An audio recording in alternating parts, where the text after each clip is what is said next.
Reporter. Number 8. Stand. Numéro 9. On debate, Yes. Senator Galvez. Senators, I rise today to speak to Senator Coyle's inquiry on Canada's path to decarbonization. Current average global temperatures are close to 1.2 centigrades above pre-industrial levels, while Canada has experienced twice this warming and the Arctic 3 times. These changes are leading to intense heat waves, melting of permafrost, sea level rise, intense and frequent extreme weather events, loss of biodiversity, and species extinction. Each of these impacts, in turn, causes a series of domino effects which infiltrate every facet of our society. We have upset the delicate balance of life support system provided by our planet. Stresses to our atmosphere, cryosphere, hydrosphere, and biosphere result in the destabilization of natural systems which are becoming less predictable. For example, changes in temperature and precipitation patterns are reducing crop yields in some regions, and severe weather events are displacing families, both of which disproportionately affect vulnerable populations. Thawing of permafrost is costing $51 million worth of damage to the Northwest Territories, to infrastructure every year. Canada's northern communities and industry are particularly vulnerable because they rely heavily on permafrost for the foundations of their buildings and roadways. Through my work on cumulative impacts in the Mackenzie River watershed, I learned that this huge watershed is key natural water ice climate system that helps stabilize the whole Earth's climate. When we look at coastal erosion in the Arctic, some islands are experiencing coastline loss at a rate of 20 to 30 times faster than anywhere else in Canada. We are talking about losses of 40 meters per year. Last spring, during a mission to the Arctic with the Canadian Navy, I learned that in less than 10 years, we have gone from measuring erosion in millimeters per year to meters per year. Senators, we are literally losing our territory to the oceans. The science is clear. If we don't listen and act, this generation of politicians, you and me included, will be remembered as indifferent. We all know dramatic negative impacts associated with climate change that are not at a distant future. They are getting worse day by day. If we wish to maintain any semblance of the prosperity and the well-being that we enjoy today, we must act now on two fronts: attenuate emissions and adapt to climate change. Earth support systems like emission, they don't know borders. It is essential to see our Earth in a holistic manner, a network of interconnected systems which must be considered as a whole. Emissions from each country are shared with others, and our fates are intertwined. For example, the downstream emissions associated with the combustion of the fossil fuels that Canada exports every year are just as important as the emissions that occur within our borders, doubling our annual footprint. These emissions will have an impact in Canada even if they occur abroad. We all share the same atmosphere. The extraction, processing, and combustion of fossil fuels for energy is the primary emitter of greenhouse gases. In fact, 78% of the total increase in emissions between the 70s and 2010 are due to fossil fuel combustion and industrial processes. Our reliance on them and reluctance to switch to less carbon-intensive sources are resulting in a slow and inefficient decarbonization process. Our past inaction means the era where incremental reductions would have sufficed unfortunately, is behind us. Only rapid transformation can be meaningful at this point. We need to avoid the improvement trap where some reduction occur in the short term but impede the essential need to see the big picture of transition. Colleagues, the climate protest in 2019 and the prominence of climate action as an election issue have demonstrated the public concern for this issue.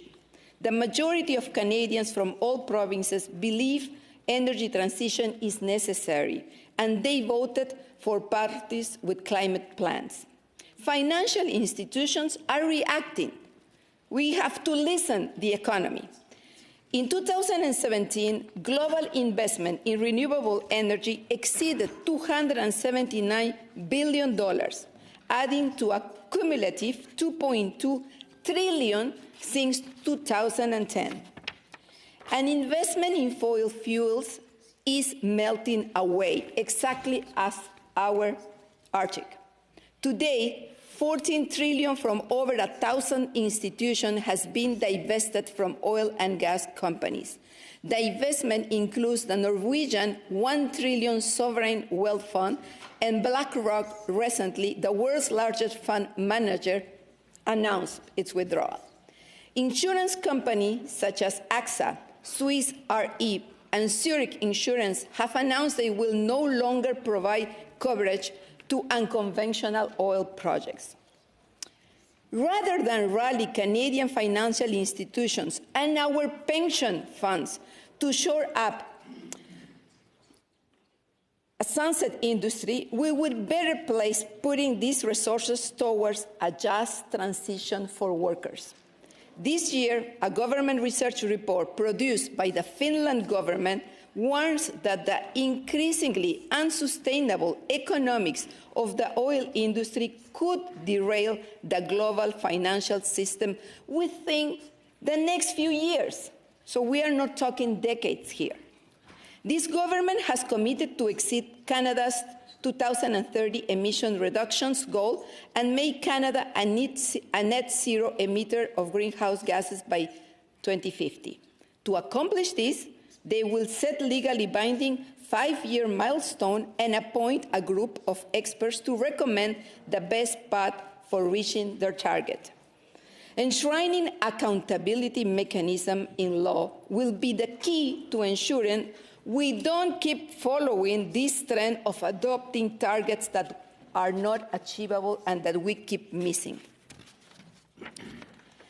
In the spirit of Senator Coyle's inquiry, I urge the government to act on this promise. It is time to take advantage of this opportunity to fundamentally improve our social and economic institutions, to shake off grown and past ideologies, and embrace evidence and facts, and create an ambitious plan, transparent and accountable. We are not alone in this objective. 2 nations have already achieved their net zero emission, and 67 countries, including the whole EU, have taken significant steps towards implementing net zero targets. The leading countries have enshrined their policies in law or formed cross-party coalitions to set their plans in motion. We, the 10th largest economy in the world, remain lagging with 102 other nations behind of the most important issue of the 21st century. A domestic discussion has started budding around decarbonization. The Decarbonization Pathway Projects, the Energy and Materials Research Group, the Trotier Energy Futures Project, the Solutions Project, and the Winning on Climate Action Plan have all been proposed as way forward and collectively, and pointing the need to reimagine how cultural norms and behaviors must change. Hopefully, the brand new Canadian Institute for Climate Choices, a collection of some of our nation's leading experts on climate change mitigation and clean growth, will contribute to this important endeavor. Les Canadiens sont des innovateurs et nous devons permettre à la créativité de chacun de réinventer l'avenir autour d'un grand dialogue social, en commençant par assurer que la crise climatique fait partie du curriculum scolaire et des programmes de formation à travers le Canada, en prenant par exemple sur la récente initiative de l'Italie. Je voudrais attirer l'attention sur une initiative en particulier, le Front commun pour la transition énergétique du Québec, qui a proposé une feuille de route afin que la province atteigne zéro émission nette d'ici 2050 dans tous les secteurs clés de la société. Le document est issu d'un processus collectif, itératif, incluant les apports des ONG communautaires, environnementales, en droits humains, en développement, en économie, des groupes citoyens, des autochtones, agricoles, des syndicats et des chercheurs universitaires. Tout le monde doit participer. Ils sont implémentés en processus itératif pour que la réflexion et la consultation continuent afin de travailler à développer un consensus social autour d'une vision transformationnelle et positive du futur. J'espère que ce genre d'initiatives se répandront à travers le pays et que nous, parlementaires, ferons tout en notre pouvoir pour l'encourager. The best decarbonization plan will span many sectors and invoke a variety of tools and technology. One of such tools are nature-based solutions which employ ecosystem services to reduce emission and store carbon. They present cost-efficient, energy-passive, low-maintenance, and resilience-building solutions that also bring co-benefits, such as constructing carbon sinks, develop habitats, protect biodiversity and ecological services, but most importantly, it opens opportunities for economic development. Forest management, wetland preservation and conservation, agriculture are examples of nature-based solutions.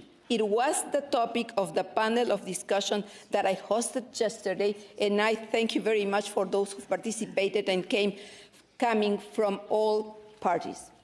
Another low-hanging fruit is the mandatory adoption of the building codes, energy efficient on the construction industry, and electrification of our mass transport are easy steps forward that we must adopt now. Often we hear arguments about the cost of action, how much it is going to cost all this initiative. Colleagues, I challenge you to justify the economic, financial, societal, and moral cost of our inaction. In 2011, the National Roundtable on the Environment and the Economy predicted the cost of inaction could reach $91 billion per year in Canada by 2050. Severe weather events have cost already $1.9 billion in insured damage in 2018, up from an average of $405 million per year between 1983 and 2008. Who's paying those costs? All of us. Of course, the more vulnerable pays the bigger bill. In conclusion, I wholeheartedly support Senator Coyle's initiative on this. The time for rhetoric has passed. On our window, and action and the opening for action is narrowing. In that regard, I want to note that the other House has an all-party climate change caucus which organizes educational events for MPs. I urge my colleagues to participate in this event and to think about forming such a caucus in the Senate. Nelson Mandela said, "Our deepest fear is not that we are weak. Our deepest fear is that we are powerful, beyond measure." As we deliberated from our own fear, our presence automatically liberates others. We have the knowledge. We have the technology. There has never been more economic means than today. The only thing missing, dear colleagues, is the courage to move forward, boldly and together. It is time to be powerful. Thank you very much.